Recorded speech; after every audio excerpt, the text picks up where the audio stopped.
Assalamualaikum warahmatullahi wabarakatuh. Perkenalkan, nama saya Nadia Putri Nanda Anom, NPM 20510404000, kelas A semester 4 Prodi Manajemen Bisnis Syariah.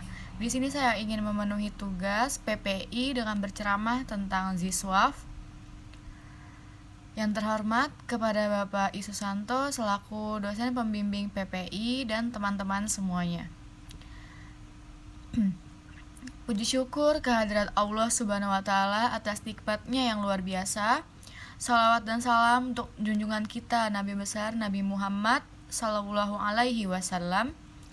Hadirin yang dimuliakan oleh Allah Subhanahu wa Ta'ala, kita akan membahas sistem zakat. Sistem zakat, infak, dan sedekah merupakan salah satu bukti terbesar keberhasilan syariat Islam dalam mencapai kecukupan kebutuhan umat manusia. Sistem ini hidup dalam keseharian kita. Ia dapat menyalurkan manfaat dari berbagai dimensi, mulai dari orang kaya kepada orang miskin, orang kuat untuk orang yang lemah, dan orang yang mampu untuk orang yang membutuhkan pertolongan. Sistem ini merupakan salah satu prinsip dasar kehidupan bermasyarakat dalam Islam. Pada hakikatnya, manusia itu tidak hidup sendiri, melainkan hidup bersama masyarakat yang lain. Hadirin semuanya, kehidupan bertetangga dan berkeluarga menjadi contoh yang lazim nih. Hal tersebut membuktikan bahwa setiap manusia tidak akan pernah bisa hidup tanpa bantuan orang lain. Dalam hadis riwayat At-Tabrani, Rasulullah Shallallahu Alaihi Wasallam bersabda, "Tidaklah beriman kepadaku orang yang kenyang semalaman, sedangkan tetangganya kelaparan di sampingnya, padahal ia mengetahuinya." Tidak bisa disebut seorang mukmin apabila ia meninggalkan orang dalam keadaan lapar, namun dia dalam keadaan kenyang. Maka, berdasarkan hadis tersebut, kita akan tahu bahwa fitrah setiap orang itu saling membutuhkan satu sama lain.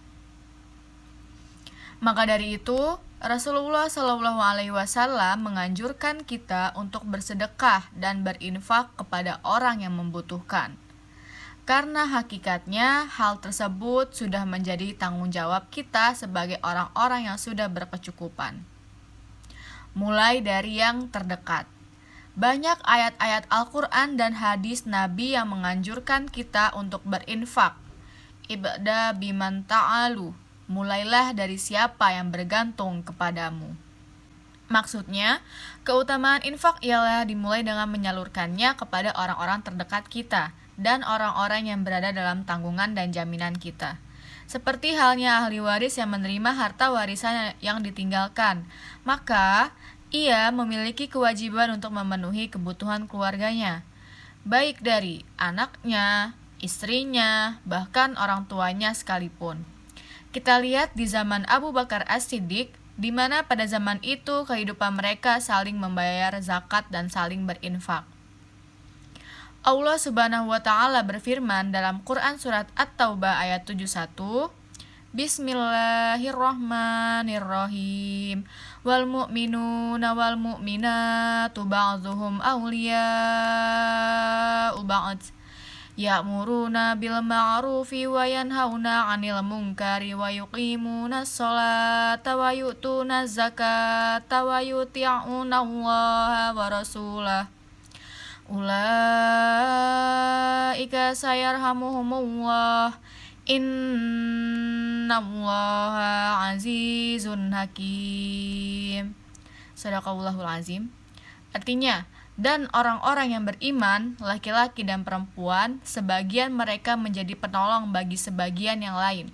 Mereka menyuruh atau berbuat yang ma'ruf dan mencegah dari yang mungkar, melaksanakan sholat, menunaikan zakat, dan taat kepada Allah dan Rasul-Nya. Mereka akan diberi rahmat oleh Allah Subhanahu wa Ta'ala. Sungguh Allah Maha Perkasa lagi Maha Bijaksana. Masya Allah. Seperti halnya ahli waris yang menerima harta warisan yang ditinggalkan, maka ia memiliki kewajiban untuk memenuhi kebutuhan keluarganya, seperti yang saya sebutkan tadi.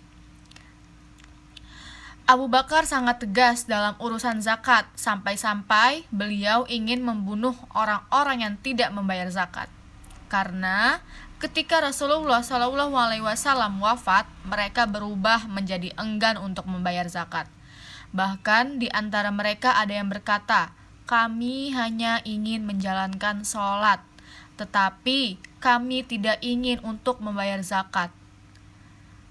Bisa dilihat, hal ini juga terjadi di zaman sekarang, di mana orang-orang hanya melaksanakan sholat, tetapi enggan untuk membayar zakat. Padahal zakat ada di rukun Islam. Apabila rukun tersebut terlaksana dengan baik, pasti tidak akan ada orang fakir yang terlantar. Setelah khilafah beralih kepada Umar bin Khattab, beliau memerintahkan agar infak tidak hanya terbatas kepada orang muslim saja, namun disalurkan juga untuk kaum Nasrani dan kaum Yahudi yang membutuhkan. Islam tidak membedakan antara kaum muslim dan kaum Yahudi atau Nasrani. Bahkan, agama ini menganjurkan kita untuk saling tolong-menolong sesama manusia tanpa mengenal perbedaan apapun. Islam bangkit dan luas karena mengajarkan sifat tolong-menolong. Maka dari itu, mari kita bersedekah dan menyalurkan sebagian harta kita untuk mereka yang membutuhkan. Sesungguhnya, harta yang kita miliki adalah titipan dari Allah Subhanahu wa Ta'ala. Terima kasih, mungkin itu saja yang bisa saya sampaikan. Kurang lebih saya mohon maaf, kepada Allah saya mohon ampun. Wassalamualaikum warahmatullahi wabarakatuh.